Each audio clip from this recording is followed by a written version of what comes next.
Hey guys, welcome to another restart of our multiplayer game. Unfortunately, due to some issues, we had to restart the session or the campaign once more. And this will probably be the final one. There will be no more restarts, so this is what we're with right now. So I'm playing Austria once again, and once again there was a lot of drama in the first session. And I'm probably not gonna talk about every country because we have 22 or 23 players, so that would be a lot of things to talk about, and I don't want to spend like one hour talking about stuff. Anyway, I'm gonna move to the first interesting stuff and the first major war that caused the drama and actually a lot of discussion about it on forums. So, before the game, if you remember right, there were a lot of people complaining about the priority thing in treaties. So before this session, we had a rule that said when you make a treaty, there is a priority list. So the first one is non-aggression pacts that can't be conflicted with defensive pacts, which have higher priority than offensive pacts, which kind of makes sense to me because non-aggression pact is basically non-aggression pact. If you can't fight, means you can't be called into defensive wars and offensive wars, of course. So I got outvoted on that, and we had to remove that rule. In exchange, I had to add a rule about abusing non-aggression pacts this way.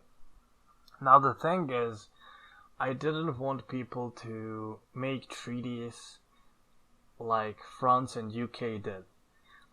So France and UK agreed to non-aggression pact, which means they can't attack each other, and also non-aggression pact should mean that they can't end up being on the opposite sides in the war. Now they added a clause that was against the rules that if they do end up on the opposite sides of the war, they would just have to avoid fighting each other, which from my point of view is complete bullshit, and it shouldn't be there. Like, if you're on the opposite sides of the war, you should be fighting, otherwise don't join the war. What's the problem? If you want to fight only one side, declare a separate war, don't join that war, because it's simply abusive, and you will see why it is abusive very, very soon. So moving to once again America, where all the drama happened, where we have Vincenzo playing Mexico, Gurin playing Haiti, USA played by Gaku, Canada played by Griffer. Wow, am I saying Crimlord? Anyway, so these are the major countries involved into this war. The thing is, Gurin had one very interesting strategy on how to play Haiti, and I'm not gonna reveal it because it's kind of going to be a spoiler in that way, and also revealing his strategy might allow some other people to kill him easier, so I don't want to do that. Anyway, Canada and USA kind of realizing that, Haiti is gonna be a major immigrant country, and they will take a lot of people from them, since they're, major immigrant importers, and they didn't want another competitor besides Brazil and Australia here. So they decided to just kill Haiti right away. Now here is the first nonsense. Gaku, as the host, was supposed to do the edits. Haiti made edits that would say Cuba and Puerto Rico go to Haiti from Spain, and Spain would get some favors in exchange. Now the thing is, Gaku didn't do the edits, even though he was supposed to do them. I don't want to say that he didn't do them intentionally, wanting to abuse the stuff, but it happened. Everything is possible. I don't want to exclude anything. So, there we go. Now the thing about our mod you have to know is that there are two new casus belli. Now, first one is minor conquest. You can justify minor conquest for 10 infamy on a country that has only one state and less than 500,000 population. You can just basically kill the player with that. Another thing is take capital, casus belli, which costs 16 infamy and takes capital from anyone. I mean, from the country you are justifying it on. Now, Canada first justified a war on Haiti for minor conquest, which shouldn't have been possible because Haiti should have had Puerto Rico and Cuba at that point, which means that Canada wouldn't be able to justify that CB on Haiti. Now, realizing that, Gurn managed to arrange a trade of Luzon from Spain and prevent justification from Canada in that way. Now, Canada got infamy for that, and this was kind of gamey because you're preventing, basically canceling their CB by getting that island.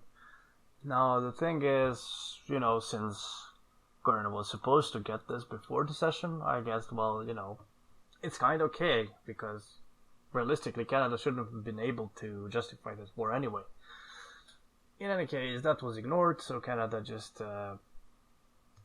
created a new CB for tech capital. Obviously, they really wanted to kill Haiti. Before this, there was a war between Mexico and USA, in which Mexico didn't really lose too many troops, but eventually they lost the war, so they had to give up these two territories.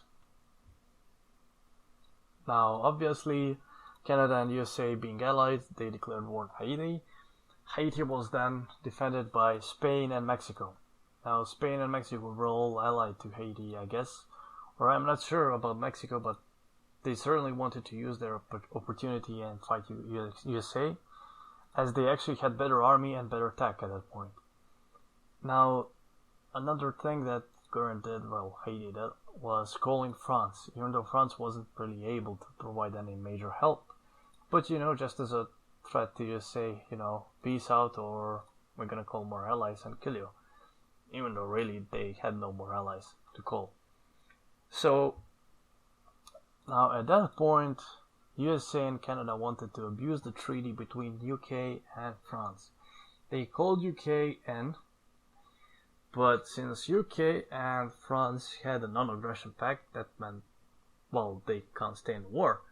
But for some reason, even though I clearly stated in the rules that the clause between UK and France was invalid, and even though I said this before the session began in the main channel, and on top of that I also messaged UK and France few hours before the session saying that this was actually invalid and that I wouldn't allow that treaty.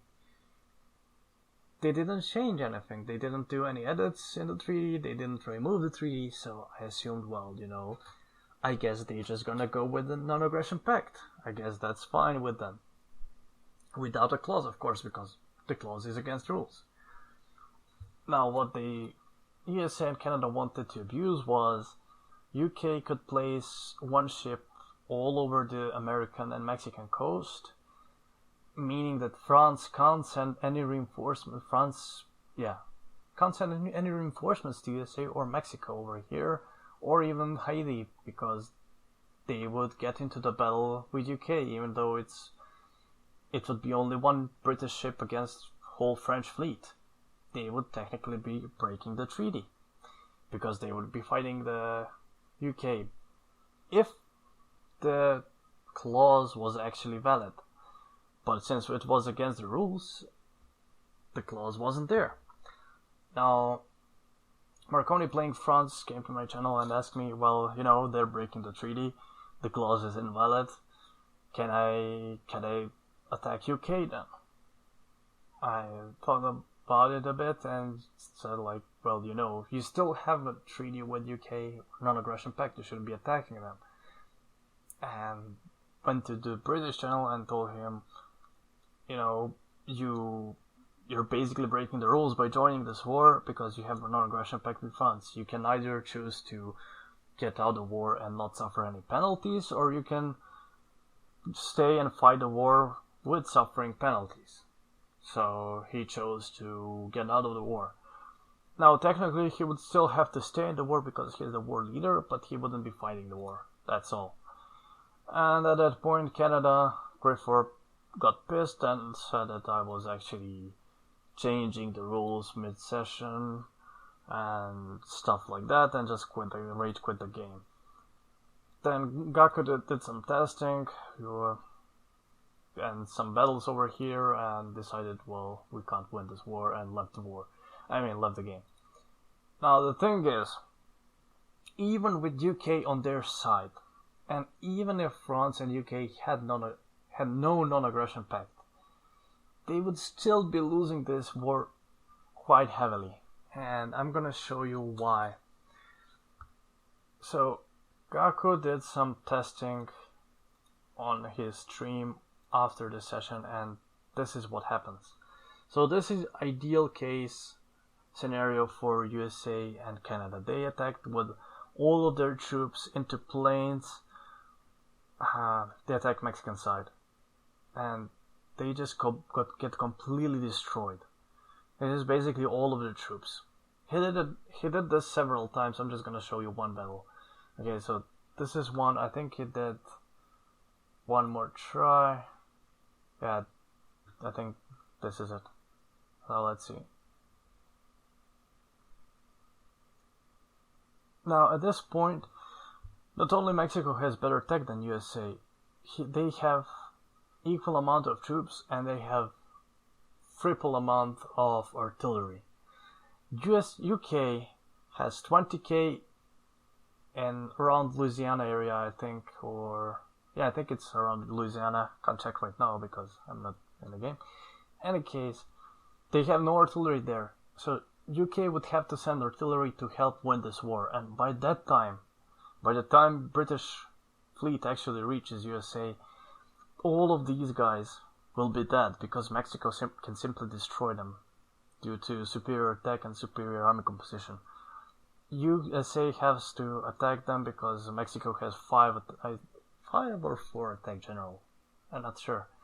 Anyway, so this is basically the best possible scenario for USA. This battle. So if they lose this battle, they lose the war. There is no doubt about that. Even with British help. So let's see what happens. I don't know if he's gonna show the British reinforcements in the central USA. Okay, 76k against 83, and actually America received some more reinforcements there. But look at the battle. These are more or less equal roll, 6 to 9. It's not a huge difference. 81 to 78. This tick. Let's wait for another tick. 76, 74. So they lose. What's that like?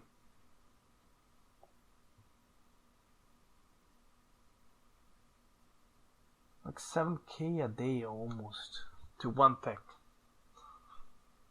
And now they got a better roll, but they're still losing men. So there is no way USA wins this. And Gaku realized that and then quit the game. This is why I was extremely pissed, because not only Gaku and Griffith are quite experienced and they're not playing for the first time. So they wanted to abuse the rule in their favor. Now that wasn't allowed, and once it wasn't allowed, they got pissed and then they quit. Which I think is bullshit, really.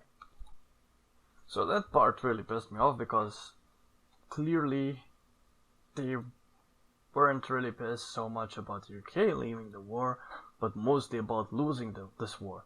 And honestly, it was a completely wrong decision to go into this war for them, from my point of view, but, you know, their choices. Really, I think Gaku is being a bit too much paranoid about Minjinho and Guran, and like every time he's neighboring one of the experienced or strong players, he's just going full out on them, like completely just attack them, kill them, or, you know, I really don't know. Like the previous game I played Russia, I really had no intention of attacking him, and that it took him like half of the game to realize that, until UK already got OP.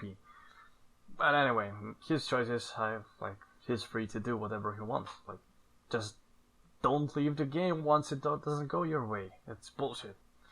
Anyway, getting back to Europe now. There was a huge war between Prussia and France.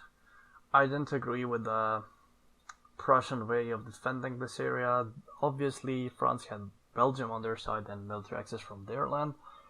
So Prussia decided not to defend Rhineland, even though I think Saarbrücken with Fort, Trier and Aachen, all with the river crossings, would be far better defensive line than what they tried over here. Eventually, France was able to just flank them with superior numbers and destroy them and win both, not only Rhineland but also Cologne area. So I think this was a major loss for Prussia, and I think this was clearly the wrong decision. Going to my land, I was trying to get a treaty with the Ottomans about division of Balkans and Egypt. I wanted Bosnia, Montenegro and northern Serbia. In exchange, I would allow them to get southern Serbia and Romania, so we would have pretty decent borders, quite defensible for both sides, and everyone would be happy, more or less.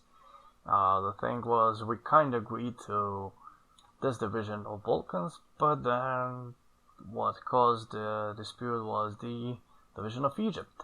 Now, I did claim all the good parts of Egypt over here, and offer them, well, I'm not gonna stop you getting all of your cores, and I think I offered also Sinai, as long as I get Cairo, so I can actually get connected with my lands over here, and so I can reinforce if I get a rebellion over there, or anything like that. They refused that, so saying that, well, actually, Ottomans were quite confident that I can't win the war against them. This is because the Congress of Vienna, which didn't allow me to call Prussia in the war against Ottomans and their allies, and Ottoman had a lot of allies there. They were allied to Greece, Romania, Russia, and Persia. Now, obviously they thought that I wouldn't actually go into a war with them, especially this early, and I just went full crazy, like, what else am I going to do? France is getting stronger over here. Russia, if I just let them grow, they're gonna grow, and eventually they're gonna destroy me, so I have to expand here and make sure that I have defensible border against Ottomans before the huge Franco-Russian alliance gets in my way.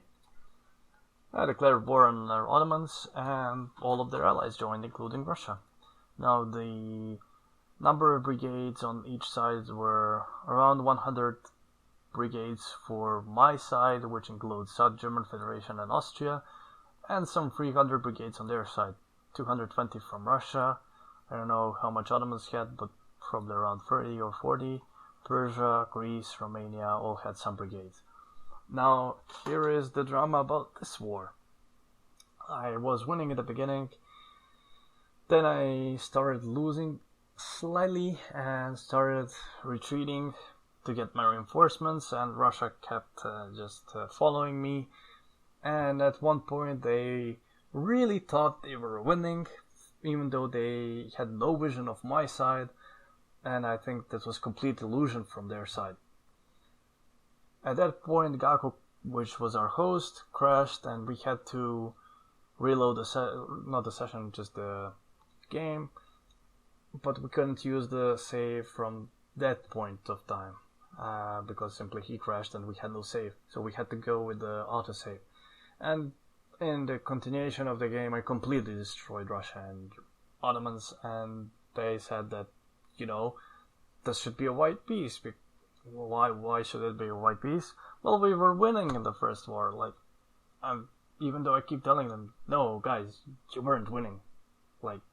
You're completely, you don't see my side, you don't see my troops. You're falling into a trap. And they just refused that notion, and I'm gonna show you shortly why. But anyway, just to explain my whole strategy, which, by the way, I realized in the previous game, and I was fighting Russia in completely wrong way. Early wars against Russia, you just can't hold the line here because that would take so many of your troops, and you need to be actually fighting them. So what I did was I allowed them to occupy all of my mountains and forests here. And once they got to Hungarian plains, I just attacked with my full force and was able to win quite few major battles there. Now, the thing about moving troops from Russia to Hungarian plains is that basically you take so much attrition that once your armies reach my land, they're gonna be trash, like complete trash. So 45k stack starting over here. Once they reach, for example, Miskolc, they will be down to 20k, just to attrition. Like, that's crazy. They lose almost a half of their army to attrition. And then they need some time to reinforce, and that buys me a lot of time to just deal with Ottomans and stuff like that. Now in the first war, well, I guess the first load, I was mostly focusing on Ottomans and just destroyed them, get a sticker on Bosnia because that was my war goal, and then move to Russia. And the other one, I moved my reinforcements mostly towards Russia and focused on destroying their troops. Now I'm gonna show you the video from my perspective and actually from my stream, why I think this war wasn't going into their favor even though they thought it was. So this is the situation here. They forced me out of the defensive line here. My army had very low organization. Some of my reinforcements were over here in the north, and they needed some time to get over there. Also, most of my other reinforcements were in Bosnia and in Egypt, and I was transferring them.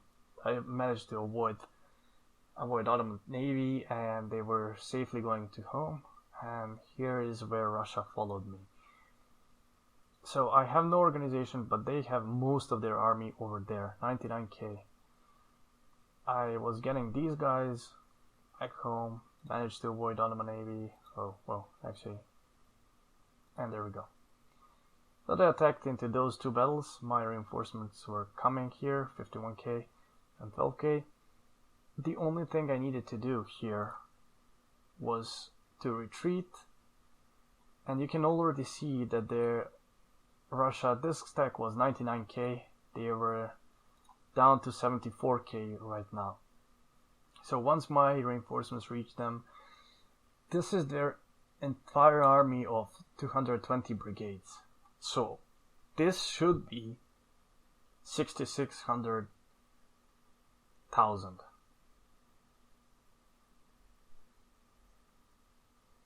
Which doesn't look like it really.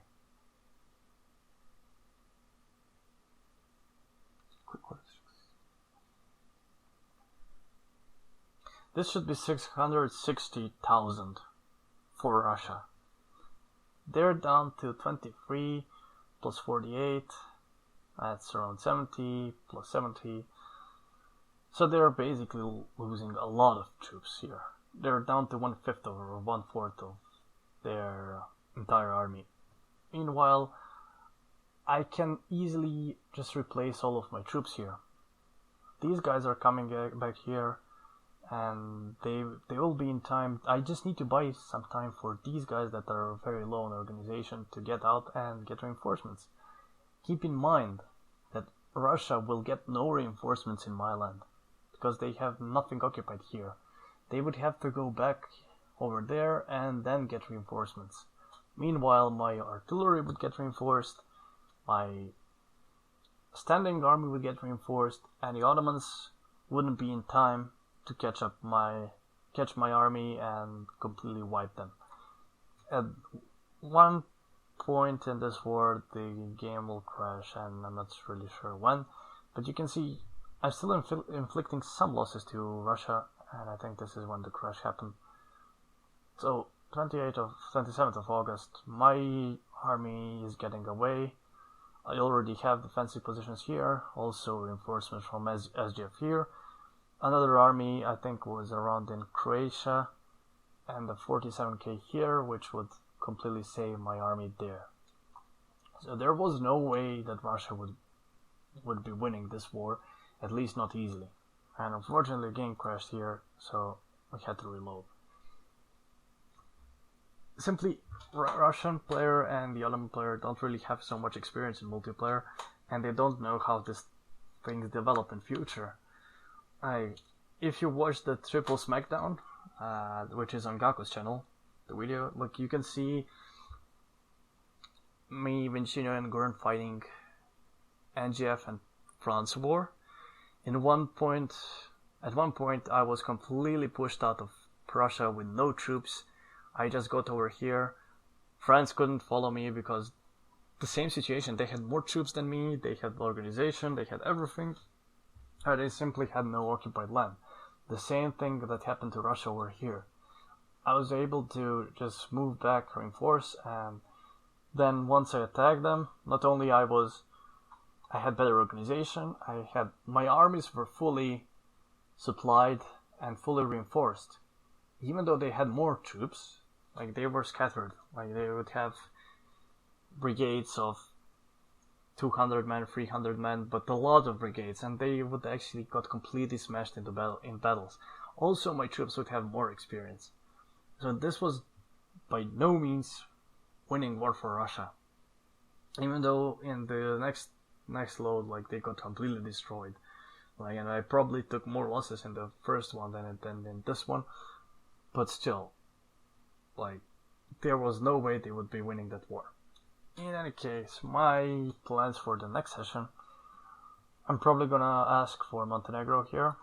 I don't think Ottomans are now in a position to claim anything in Balkans anymore.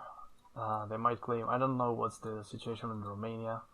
They're probably gonna remain allied, but I'm not gonna let them just annex Serbia, because I don't want them to strengthen their position over here, unless they want to give me this Egyptian parts and Greek Egypt also. Greece had some deals with Ottomans. I'm not sure if they're gonna follow them. If not, I could just offer them alliance, give me this and I'll help you get all of your cores from Ottoman Empire. You get to form Byzantine Empire perhaps, which would actually really help me, because then I'm losing one enemy here and I'm replacing them with quite a useful ally, if that happens and if that goes my way. Clearly Ottomans, I don't know. I mean, decision to ally with Russia was probably a good one, but they didn't pay off for them. I don't know what they're gonna do. Also, there is an issue of two Sicilies growing, and I'm not gonna sure what I'm gonna do with them. For now, we're kind of friendly. They're not really close to forming Italy, but they will do it soon. At that point, I should be able to form Austria-Hungary, and then I will have to estimate my relative power to French, Italian, Russian alliance. See if I can hold. If not, then I will have to seek for some new allies. Quite an interesting upcoming session. Player switches. Belgian player is no more. He'll be switching to Netherlands. Dutch player switching to USA. Also, we have a new guy in Canada since Griffer left. And it seems like there will be a lot of interesting diplomacy during the session. Let's see what happens here. And I want to see if I can actually grab more of Egypt and secure my colonies over here. So see you on Saturday. Also, there is a multiplayer EU4 game on Sunday, so you should also check that one. That's also one huge one. I don't know how many players we have, probably around 18 or 20. In any case, very interesting one, very interesting diplomatic situation for me in that one, and I can't really go fully aggressive in that campaign, so quite unusual situation for me. In any case, see you on weekend and have fun.